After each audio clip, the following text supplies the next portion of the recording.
Praise the Lord, hallelujah. ഏറ്റവും പ്രിയമുള്ളവരെ, ഈ ദിവസത്തിൽ പ്രത്യേകിച്ച് നാം ധ്യാനിക്കുന്നു, പ്രാർത്ഥിക്കുന്ന വാഗ്ദത്ത വചനഭാഗം വളരെ ആശ്വാസം നൽകുന്നതാണ്. മുറിവുകളും വേദനകളുള്ള എൻ്റെ ജീവിതത്തിൽ ഞാൻ പ്രയാസപ്പെട്ട് കടന്നു പോകുമ്പോൾ തമ്പുരാൻ പറയുന്നു, ഞാൻ നിന്നോട് കൂടെയുണ്ട്. ഞാൻ അകലത്തിലല്ല, നിൻ്റെ മുറിവ് സുഖപ്പെടുത്തും, നിൻ്റെ വേദന എടുത്തു മാറ്റുമെന്ന വലിയ വാഗ്ദത്ത വചനം സങ്കീർത്തനം 147:3 വായിക്കുന്നു. ഹൃദയം തകർന്നവരെ അവൻ സൗഖ്യമാക്കുകയും അവർ മുറിവുകൾ വെച്ച് കെട്ടുകയും ചെയ്യുന്നു.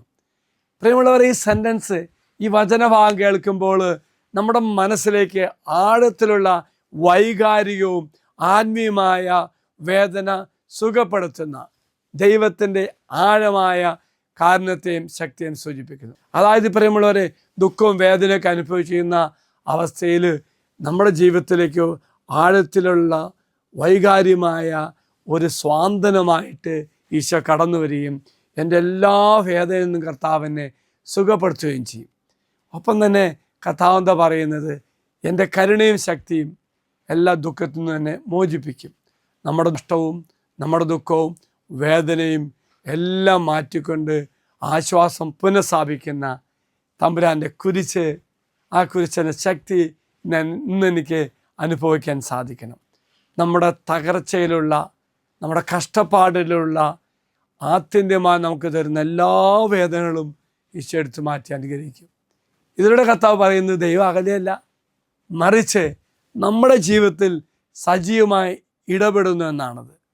കഷ്ടപ്പാടുകളും മുറിവുകളും ദുഃഖങ്ങളും ദൈവം ശക്തമായി നമ്മിൽ നിന്ന് മാറ്റുകയും അവൻ്റെ രക്ഷാകരമായ കൃപയും സമാധാനവും പൂർണ്ണതയും നമുക്ക് നൽകും.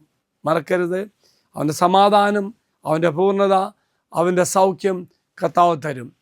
അരികിലുള്ള എൻ്റെ കർത്താവ് എനിക്ക് സ്വാതന്ത്ര്യമായി മാറുകയും ചെയ്യും.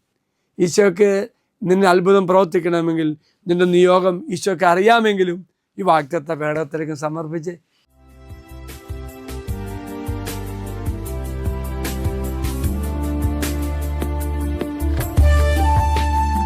ഇത് നിങ്ങൾ സമർപ്പിച്ച നിങ്ങളുടെ എല്ലാ നിയോഗങ്ങളും അൾത്താരയിലേക്ക് അച്ഛൻ സമർപ്പിക്കുന്നു. അൾത്താരിൽ സമർപ്പിച്ച നിന്റെ നിയമങ്ങളെല്ലാം ഈശോ ഏറ്റെടുത്ത് അനുഗ്രഹിക്കും. അച്ഛൻ ഈശ്വര ആശീർവാദം തരാം. നമ്മുടെ കർത്താവായ ശംശാകൃപയും പിതാവായ ദൈവത്തിൻ്റെ സ്നേഹവും പരിശുദ്ധാത്മാവിൻ്റെ സഹവാസവും കൂടെ ഉണ്ടായിരിക്കട്ടെ, ഇപ്പോഴും എപ്പോഴും എന്നേക്കും. ആമേൻ. ഒരു നല്ല ദിവസം ആശംസിക്കുന്നു. എല്ലാവരും കർത്താവ് അനുഗ്രഹിക്കട്ടെ.